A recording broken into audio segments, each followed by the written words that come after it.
So step one in adding a user to your Google Analytics profile is to go to Google, and we're just going to search for Google Analytics. We'll click on it, and then we'll get in here. So you want to make sure that you're logged in using your Google account or the appropriate Google account. I'm going to skip that for now. So right now we're in the Simple SEO account, and I want to add someone as a user so somebody else can come in and make changes and monitor and set up the account or whatever. So what I'm going to do is I'm going to navigate down to the left side under the admin. I'm going to click on that.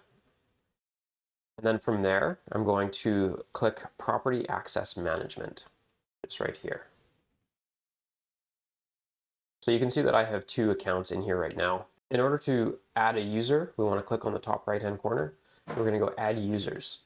You can also add a user group, and then you can add people into the group. But for this, on this one, we're going to be just adding a user. So I'm going to be adding the email address, simpleseo.biz. So I want to notify the new user by email. And then I'm going to go through and I'm going to look at what access and permissions do I want them to have. So for most of the time, if you have somebody just coming in and doing some setup and doing reporting and stuff like that, you can add them as a marketer.